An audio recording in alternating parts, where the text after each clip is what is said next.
ভারতের 40 কোটি যুবশক্তি, অথচ চাকরির সুযোগ কোথায়? শিক্ষার শংসাপত্রের কোনো অর্থই নেই। 40 কোটি যুবশক্তি নিয়ে সরব রাহুল গান্ধী। প্রশ্নপত্র ফাঁস এবং বেকারত্ব নিয়ে কেন্দ্রকে নিশানা। প্রয়াগরাজের ছাত্রকীগঞ্জ অনুষ্ঠানে দাঁড়িয়ে শিক্ষা, বেকারত্ব, প্রশ্নপত্র ফাঁস এবং কর্মসংস্থান নিয়ে সরব হলেন রাহুল গান্ধী। শনিবার উত্তরপ্রদেশের প্রয়াগরাজে কেপি গ্রাউন্ডে অনুষ্ঠিত ছাত্রকীগঞ্জ অনুষ্ঠানে যোগ দিয়ে দেশের শিক্ষা ব্যবস্থা, বেকারত্ব, মূল্যবৃদ্ধি এবং তরুণদের ভবিষ্যৎ নিয়ে সরব হলেন কংগ্রেস নেতা তথা সাংসদ রাহুল গান্ধী। অনুষ্ঠানে পড়ুয়া এবং তরুণদের উদ্দেশ্যে বক্তব্য রাখতে গিয়ে রাহুল গান্ধী বলেন, ভারতের যুব সমাজই দেশের সবচেয়ে বড় শক্তি। তাদের সম্ভাবনা গোটা বিশ্বের কাছে অতুলনীয়। কিন্তু শিক্ষাক্ষেত্রে সংকট, মূল্যবৃদ্ধি এবং বেকারত্ব বর্তমানে দেশের তরুণদের সামনে বড় চ্যালেঞ্জ হয়ে দাঁড়িয়েছে। রাহুল গান্ধীর কথায়, ভারতে 40 কোটি যুবশক্তি রয়েছে, কিন্তু আজ ভারতের শিক্ষার শংসাপত্রের কোনো মূল্য নেই, কারণ সেই শংসাপত্র আপনাকে চাকরি দিতে পারছে না।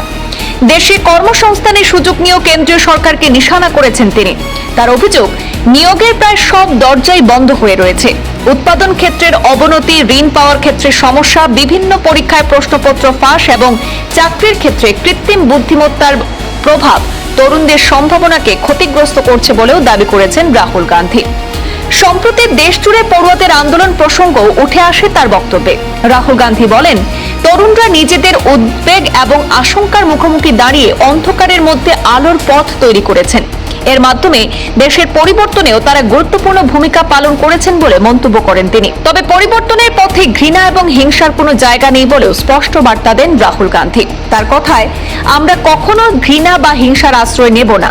ভালোবাসা এবং সহমর্মিতার মাধ্যমে ব্যবস্থার পরিবর্তন করব।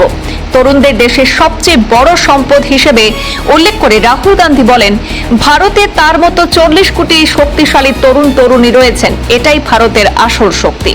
তিনি আরো বলেন, একবিংশ শতকে বিশ্বের অনেক দেশ নিয়ে আলোচনা হলেও ভারতের যুব সমাজ এবং তাদের সম্ভাবনার সামনে অন্য সবকিছু ম্লান হয়ে যেতে পারে।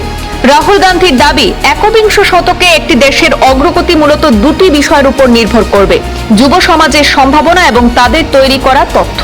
তার মতে, ভারতের কাছে এই দুটি সম্পদই রয়েছে: বিশাল যুবশক্তি এবং বিশ্বের অন্যতম বৃহৎ তথ্য ভাণ্ডার।